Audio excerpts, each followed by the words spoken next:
وأرنا الباطل باطلا وارزقنا اجتنابه رب زدني علما وارزقني fahma. Bapak-bapak dan ibu-ibu jamaah Masjid Al-Hidayah yang saya muliakan, kita meneruskan kajian kita yang kemarin kita anggap urusan sholat wajib, sholat fardu, sholat maktubah itu kita anggap selesai. Sekarang kita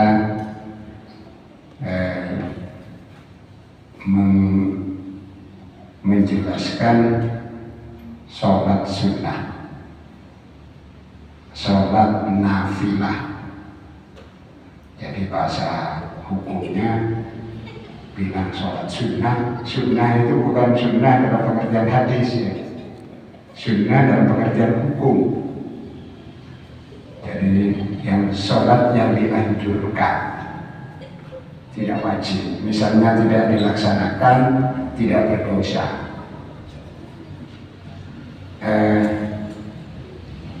Madhab Syafi'i membagi sunnah ini, sholat sunnah itu menjadi dua. Satu diberi nama sunnah muakkadah, yang kedua disebut sunnah saja atau sunnah nafilah, tidak ada muakkadahnya, atau disebut ghairu muakkadah.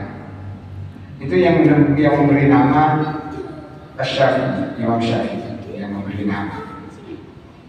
Sholat sunnah itu pada umumnya asalnya tidak ada namanya. Kemudian berikutnya para fuqaha itu memberi nama.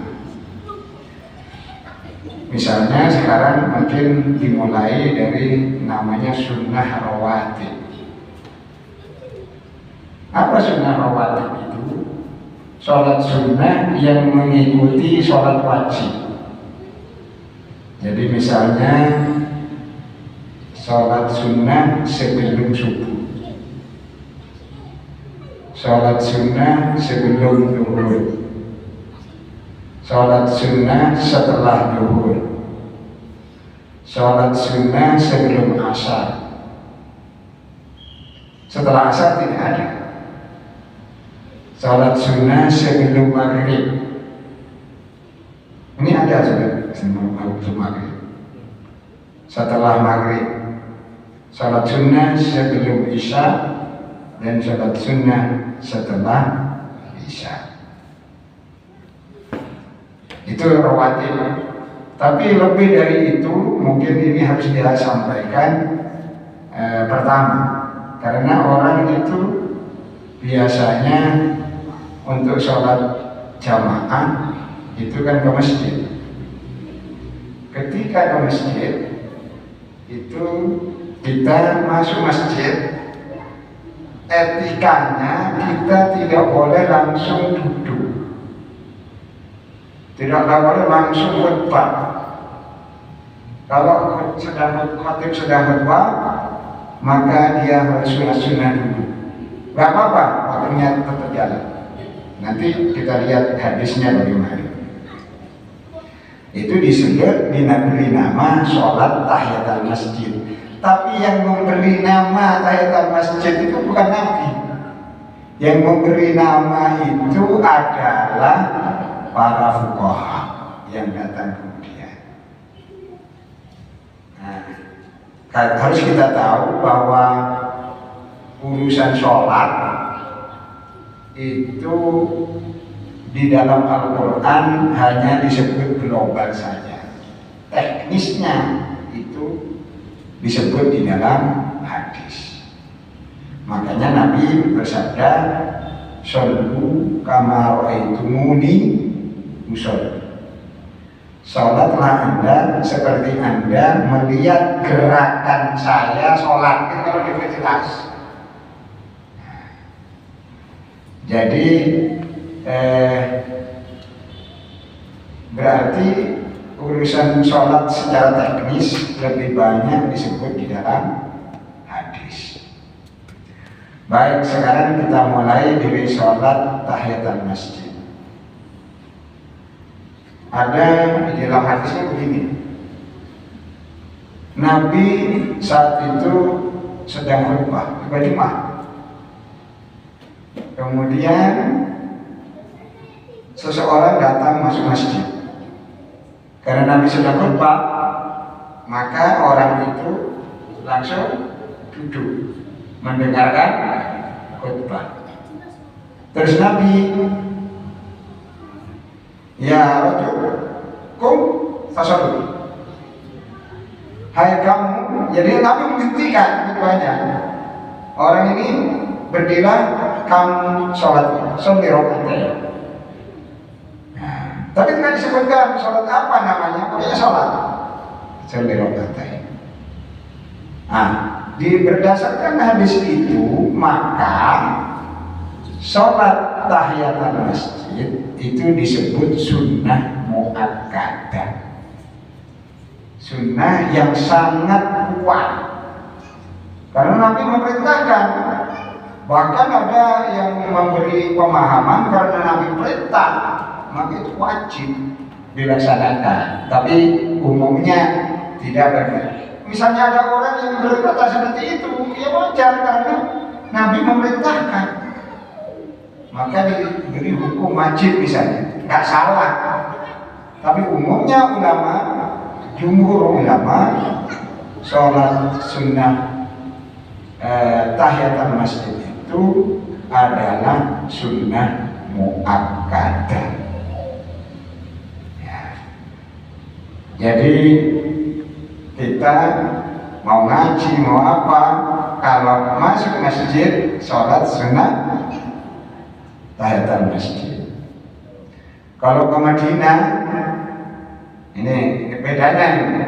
Kalau ke Madinah, ke Masjid Nabawi, kita ziarah kubur atau ke masjid? Ke masjid dulu. Itu harus kita tekankan itu. Kemana-mana ke masjidnya dulu. Ke Ampel, ya kedua masjid dulu, sholat tahiyatul masjid, baru ziarah. Saya itu datang ke Masjid Kudus 5 menit sebelum asar, kuburan penuh. Terus karena sudah menjelang asar, saya masuk masjid. Kalau mau beras, dan aku dok sama cucu saya, sama menantu kan saya bersama-sama. Yang perempuan kan sendiri, saya nggak tahu kalau dia perempuan. Itu setelah ada, baru ada orang datang sedikit. Jumlah orang yang berada di masjid sama yang di kuburan lebih banyak yang di kuburan. Nah, ini tradisi kita. Tradisi kita bukan nanti ziarah kubur, tidak. Hanya kalau waktu sholat ke masjid lah. Jadi itu anunya, etikanya. Ketika masuk masjid, sholat tahiyatul masjid. Ke Madinah juga begitu. Ketika sampai di Madinah, masuk masjid Madinah, sholat tahiyatul masjid. Kalau langsung itu di situ ada sholat sholat fardu, misalnya zuhur, ya ikut sholat zuhur dulu. Ziarahnya setelah itu. Itu etikanya begitu. Di mana-mana harus seperti itu. Dan itulah yang dicontohkan oleh Rasulullah Shallallahu Alaihi Wasallam. Ini kalau di Madinah atau di masjid-masjid lain juga begitu. Tapi kalau di Masjidil Haram itu begitu. Belum Masjidil Haram bagaimana? Kalau orang masuk Masjidil Haram langsung tawaf, tidak ada kegiatan lain yang tawaf, maka tawafnya itu berfungsi sebagai tahiyatul masjid. Bisa paham ya? Jadi tawafnya itu fungsinya sama dengan tahiyatul masjid, tapi bukan tawaf berkali, enggak. Ya tawafnya tawaf apa? tawaf wudu misalnya, atau tawaf umrah, berarti itu berfungsi ganda, tahiyatul masjid sekaligus juga umrah. Bisa dipahami ya? Nah, nanti mudah-mudahan ini bisa ke Makkah dan Madinah semua. Nah, jadi begitu. Kecuali nanti ketika sampai di sana, kita itu tidak langsung tawaf. Banyak sebab karena berdua orang tidak langsung tawaf, kita sholat tahiyatul masjid. Nunggu misalnya orang belum nunggu redanya manusia, atau memang ke sana memang dia nggak tahu apa ikut sholat jamaah. Nah, ketika itu sholat tahiyatul masjid. Bisa dipahami kan? Nah, itu yang dicontohkan oleh Rasulullah dan para sahabatnya. Sekarang kalau di masjid biasa, di masjid bukan Masjidil Haram dan bukan Masjid Nabawi, tapi masjid-masjid biasa, kita mau ngaji, mau apa, masuk masjid, sholat tahiyatul masjid dulu. Mau pengajian, apa, coba lihat ke Masjid Al-Falah misalnya. Tidak, sholat langsung dulu. Itu Rasulullah marah. Cukup. Pasal di rakaat itu di dalam hadis. Padahal waktu itu lagi khutbah, biasanya orang berbaca mendengarkan. Berarti lebih dari itu harus sungguh-sungguh. Baik, itu nanti kalau ke masjid baru sholat yang lain. Jadi misalnya begini, waktu sudah mepet untuk iqamati sholat, untuk iqamah, kita baru masuk masjid. Sholat yang pertama dilakukan tahiyatul masjid. Kalau misalnya kita sholat tahiyatul masjid sudah langsung iqamah, kita tidak usah sholat qobliyah, tidak usah sholat qobliyah, langsung ikut imam, ikut sholat yang wajib itu. Itu caranya, termasuk subuh, begitu. Baik, baru itu yang pertama. Yang kedua, kita buat sholat rawatib. Rawatib artinya sholat yang mengikuti sholat fardu. Nah, sholat rawatib, makanya kadang-kadang orang imam rawatibnya siapa? Maksudnya imam rawatib itu maksudnya sholat fardu itu. Tapi orang rawatib itu kan sebetulnya nama sholat sunnahnya. Tapi orang imam rawatibnya cinta. Kayak gitu kan? Didengar nggak? Nah, imam rawatib. Itu rawatib itu nama bagi ikutannya, bagi sholat yang mengikuti sholat wajib. Kita mulai dari katakan sholat maghrib. Ini ada sholat sebelum maghrib, tetapi ulama berbeda pendapat. Ada yang menyatakan itu tidak ada. Ada yang menyatakan itu ada, tapi sunnahnya sunnah biasa, tidak muakkadah, termasuk menurut Imam Syafi'i. Kenapa? Dasarnya apa? Dasarnya Nabi bersabda begini, dasar umum, ma bainal adzan wal iqamah as-shalah. Antara adzan dan iqamah itu ada sholat. Sholat apa? Ya pokoknya kita punya hadisnya, itu tafsiri para ulama, gitu. Baik-baik dan adzan wal iqamah as-shalah. Berarti maghrib termasuk. Dasarnya orang yang tidak menyatakan tidak ada, karena para sahabat itu menurut satu riwayat rawi sahabi mengatakan Nabi, saya sholat Nabi tidak ada sholat sebelum maghrib. Tetapi dalam sabdanya ada seperti itu kesaksian sama sabda, tidak mincing. maka menunjukkan perbedaan pendapat. Kadang-kadang kalau di kita di Masjidil Haram yang dikenal sebagai yatamassak bi ahadits Rasulillah, berpegang teguh pada hadis Rasul, kadang-kadang diberi waktu kan orang untuk sholat. Kemudian, tapi kadang-kadang tidak ada waktu. Jadi baru azan langsung iqamah. Itu menunjukkan bahwa misalnya orang yang punya kesempatan untuk sholat sebelum maghrib, monggo. Misalnya tidak berkenan, ya nggak apa-apa. Makanya sunnahnya posisinya sebagai sunnah muakkadah. Berapa rakaat? Nah itu kalau maghrib itu hanya 2 rakaat, tidak 4.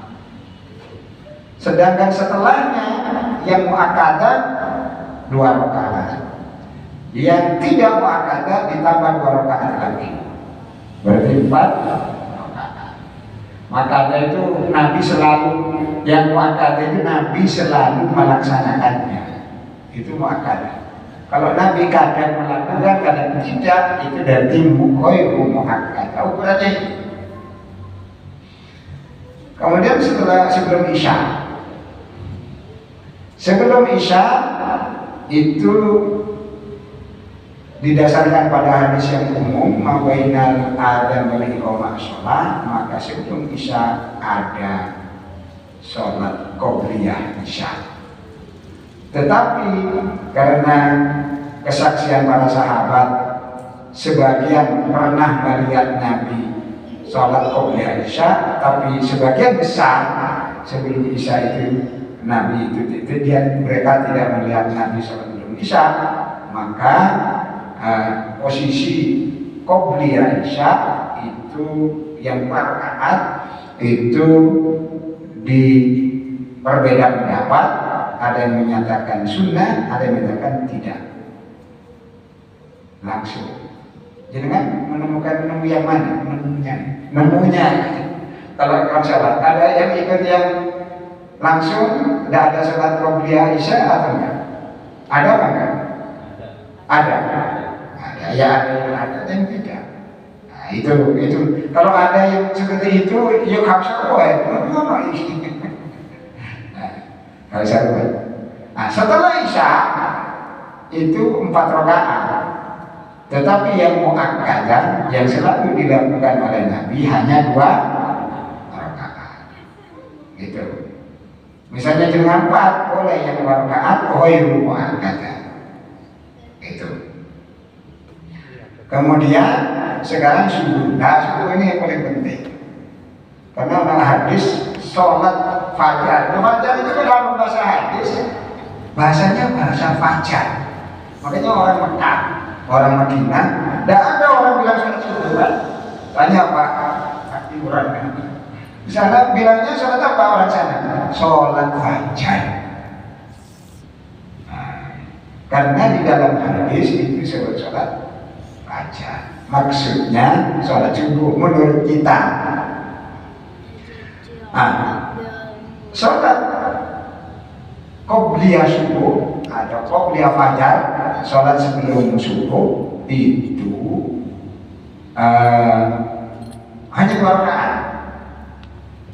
Itu sunnah muakkadah dan nyaris dalam sejarah hidupnya Nabi Muhammad SAW, sesuai yang disaksikan oleh para sahabat, tidak pernah meninggalkan qobliyah subuh. Termasuk Nabi pernah kariban, berarti kariban. Kariban itu terlepas. Maka Nabi manusia biasa, karena payah dalam perjalanan kariban. Tapi Nabi tetap sholat sebelum subuh. Nah, berarti penting ini sebelum subuh. Bahkan di sebuah hadis disebutkan, itu hadis sahih itu dikatakan bahwa sholat sebelum subuh, sebelum fajar, khairun minan dunya wa ma fiha. Lebih baik daripada dunia dan segala isinya. Bukan luar biasa ya. Jadi kita sebelum subuh itu harus disempatkan melaksanakan sebelum sholat sebelum subuh dengan syarat. Nah, waktu tertinggal imamnya sudah mulai, ya jangan sholat kuliah subuh dan sudah imam. Jadi ngikut imam itu lebih utama daripada sholat sunnah. Itu makanya ada konsep apapun yang dilakukan dalam ibadah, kalau demi tunduk pada pemimpin itu mengikuti pemimpin, tinggal ibadah. Asalkan pemimpinnya pemimpin yang memerintah yang baik, tidak kita. Itu. Jadi sebelum subuh. Jadi kalau Rasul ini, dan kalau rumahnya dekat sama sama masjid, ceritanya lain lagi. Rumah dekat masjid maka nempel, kalau Rasul kan nempel. Nah, Rasul itu sholat sunnahnya itu di rumah. Kemudian kalau ke masjid hanya sholat tahiyatul masjid. Terus melaksanakan sholat wajib. Tapi ini jenengan atau sih. Tapi juga isi jalan kaki. Nah, itu sholat di masjid aja. Ketinggalan. Nah, gitu. Tergantung ini kondisional. Dan kalau orang diperkirakan dia ada sholat subuh ada masjid di dekat rumahnya, dia ingin sholat ke masjid yang lebih bagus, ya lihat-lihat lebih baik mana. Lihat-lihat, kalau Anda tidak sholat di situ, menjadikan sholat jamaah di situ nggak jadi, lebih baik sholat di situ. Tapi kalau di situ sudah ada orang yang ini, ya mungkin ada kegiatan di masjid lain, ya lihat-lihat kondisional. Itu sholat sebelum subuh. Nah, kalau Nabi itu begini, tradisi hidup Nabi. Jadi sholat malam, nanti sholat tahajudnya nanti kita bahas sendiri. Setelah subuh, adzan dikumandangkan, selesai adzan, Nabi sholat qobliyah subuh khofifatain. Khofifatain itu artinya ringan. Ringan itu gak suwe. Nah, jadi mungkin suratnya Al-Kafirun. Setelah Fatihah, qiraat kedua setelah Fatihah surat Al-Ikhlas, qul huwallahu ahad. Cari wong Madura, Madura ini. Karena qul huwallahu ahad. Modo kulhu. Nah, itu biasanya. Tapi orang Jawa juga begitu. Sama aja kulhu. Itu surat Al-Ikhlas. Qul huwallahu ahad, Allahus samad. Itu surat pertama Al-Kafirun, yang kedua surat Al-Ikhlas. Khofifatain. Nah, itu Nabi itu kan memang tradisinya malam kan bangun. Nah, biasanya harus capek. Dan Nabi ini tidur. Nah, tidur sebentar, cek itu terus bangun. Kadang-kadang ini pernah sahabat mengetahui, termasuk disaksikan oleh Siti Aisyah, istri Nabi. Tidur, terus Nabi langsung sholat. Terus yang namanya zaman itu ya gak sungkan, kayak kalau kita mungkin kira-kira sungkan. Nabi, apa ada hal baru? Kata Nabi, kalau orang tidur kan batal sholatnya, apa namanya, wudunya. Ketika sholat harus wudu lagi. Enggak. Tapi Nabi bilang begini, tanam ainaya wa la yanamu qalbi. Dua mataku memang tidur, tapi hatiku tak tidur. Sadar.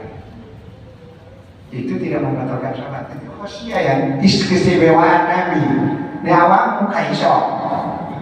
Itu khosyah bagi Nabi. Terus ono ini sejaman Harun al-Rashid, zaman Khalifah Abbasiyah namanya Harun al-Rashid. Ada seorang orang itu orang yang hampir saja nih, namanya Abu Nuwas. Terus orang terkenal Abu Nawas. Sebenarnya nama aslinya Abu Nuwas. Dia baca hadis itu, tanamu ainaya walayanamu zakari. Mataku tidur tapi buntut yang bawah ini nggak pernah tidur. Kata Abu Nawas. Jadi itu terkenal di hadis Nabi, di Sahih Bukhari juga ada. Itu hadis ini sangat terkenal. Jadi kalau Nabi tradisinya seperti itu. Jenengan kalau misalnya tidur sebentar, ya kalau tertidur ya wudu. Ayo, saya tiru Nabi, ya waktu hatimu hilang bisa kok. Kalau Nabi kan layanan baru. Ya itu. Nah setelah subuh tidak ada haram, dilarang sholat sunnah rawatib setelah subuh. Sholat sunnah apa aja tidak boleh, kecuali ada dua yang boleh, kecuali sholat sunnah tawaf.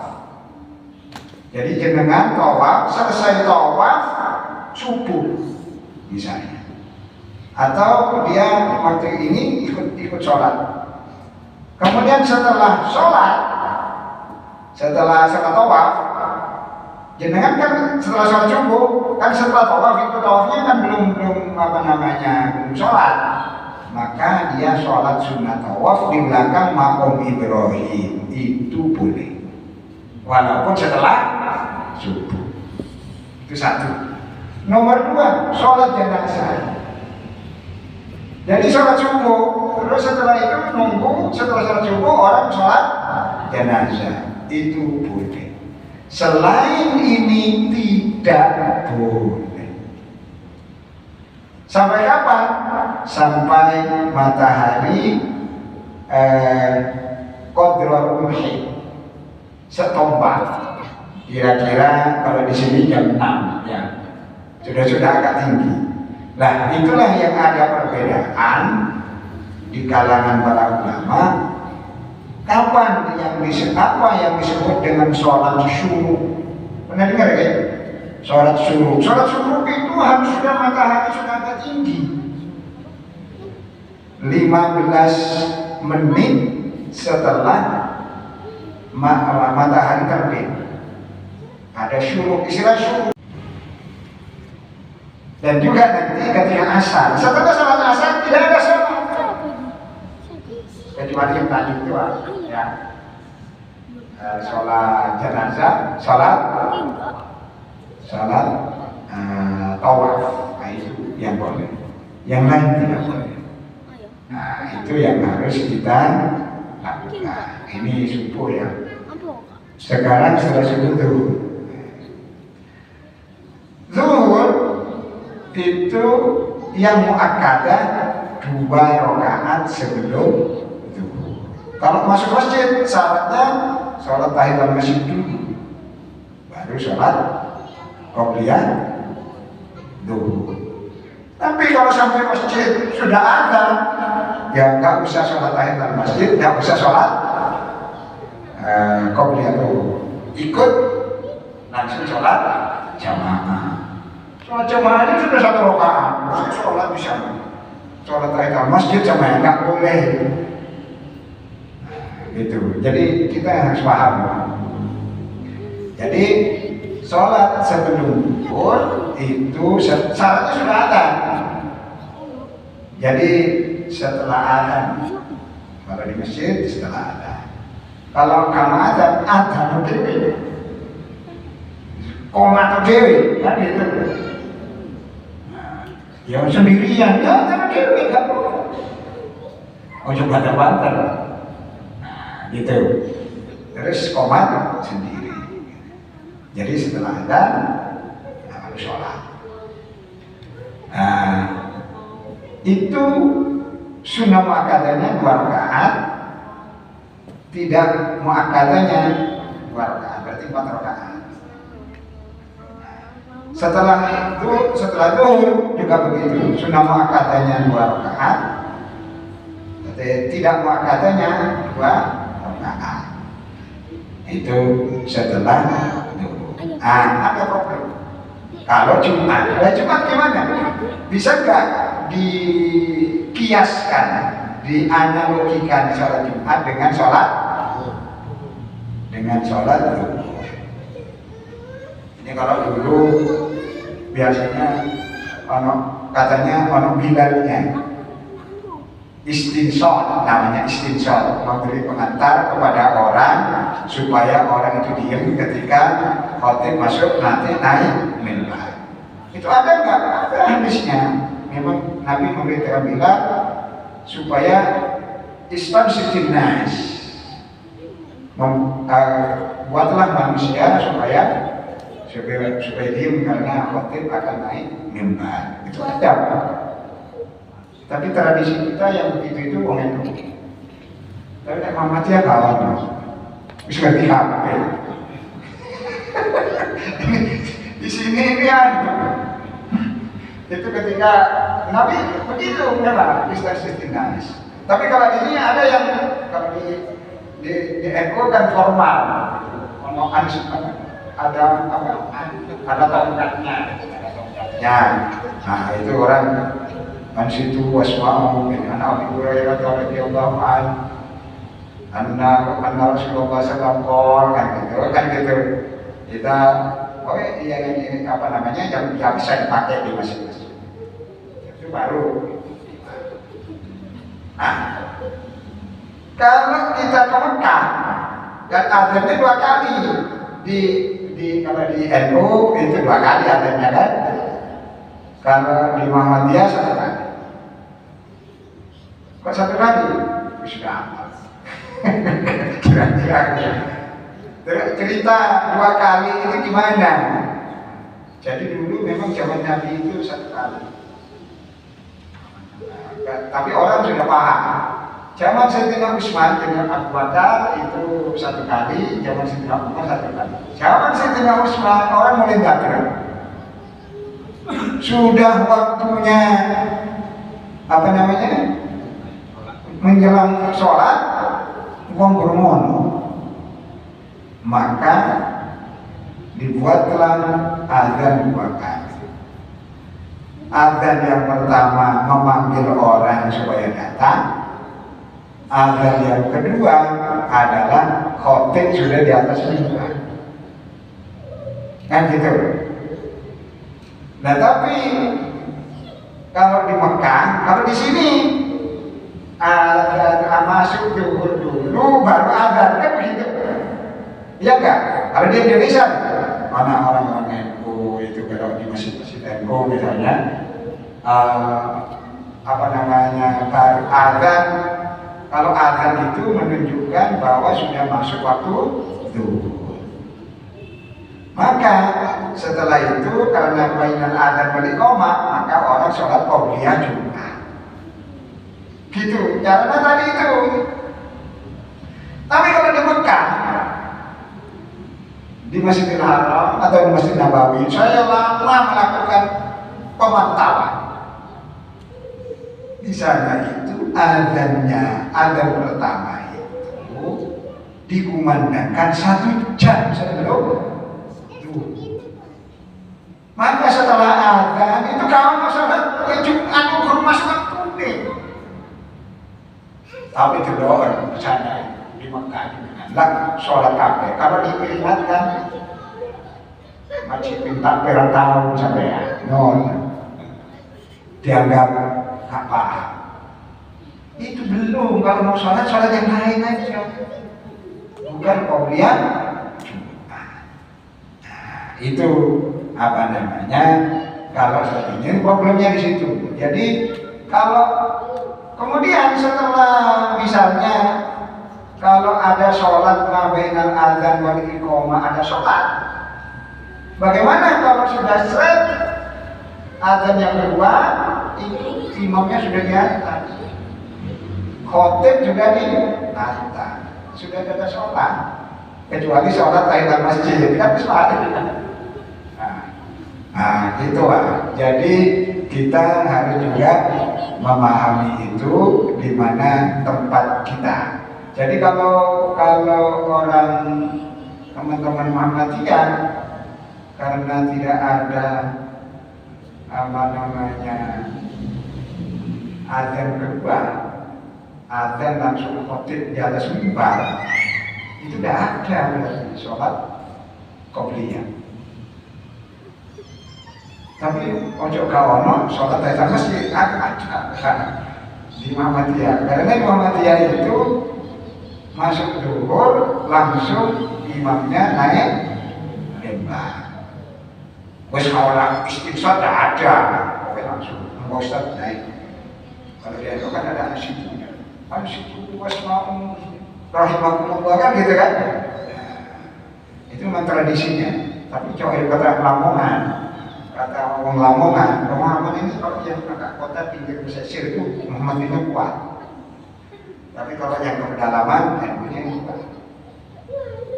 Jadi dulu di awal-awal munculnya NU sama Muhammadiyah kan pakai tongkat kan. Terus kata yang Muhammadiyah di belakang, itu bid'ah. Biar Pak, langsung dipendung mulai.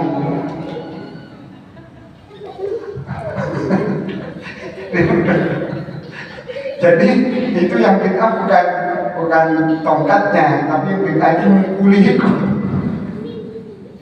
Jadi artinya kita sudah harus sama memahami bahwa ada istinshaq itu ada. Di Mekah apa ada? Tidak ada di Mekah. Di Madinah tidak ada istinshaq itu. Di beberapa negara juga tidak ada, hanya kalau di sini ada ini dari penjelasan, tapi nggak menghadap sana. Penjelasan ini Nabi Muhammad SAW bersabda, jika khatib sudah atau masuk mimbar, maka kamu tidak boleh berbicara, nggak boleh ngomong ke temannya ansip. Kalau melakukan maka sholat Jumatmu itu tidak ada gunanya. Sholat Jumat adalah ansip wasma'u. Kan gitu biasanya gitu. Ada, tapi tidak menghadap ke sini, tidak formal. Kalau di Gresik itu masih jamin atau gimana? Itu imamnya formal, makanya orang pacaran, dikawal, pakai bendera merah putih. Itu makanya itu di Gresik kalau nggak ke misalnya. Itu kan ngomong apa itu? Oh dikawal ternyata. Jadi karena memang begitu Pak. Sholat Jumat itu kalau dulu zaman awal itu adalah imam itu yang mengimami itu adalah kepala negara.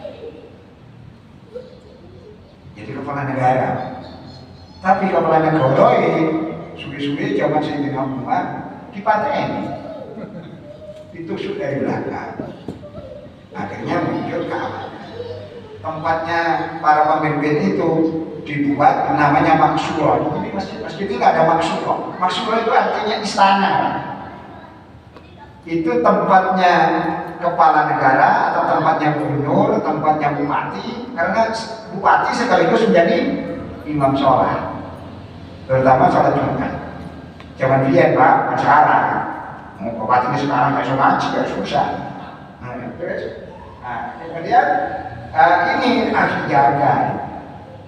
Maka ada formal gitu kan, kawal gitu Pak. Jadi itu dulu. Jadi itu ceritanya seperti itu. Ada. Nah sekarang ini masih begitu Pak, di Mekah itu namanya imam itu dikawal. Karena betina wong Madura. Karena orang Madura itu kalau ada imam serbanan, kan mesti salaman di ambung tangan nih misalnya. Itu jadi dijaga. Padahal di sana tidak orang yang mau salaman itu niat baik. Makanya sekarang berubah. Biasanya mimbar ini kan dari Jumat ini kan diberi apa namanya? Pintunya dari depan. Coba jenengan kalau Masjid Nabawi kan pintunya dari sini.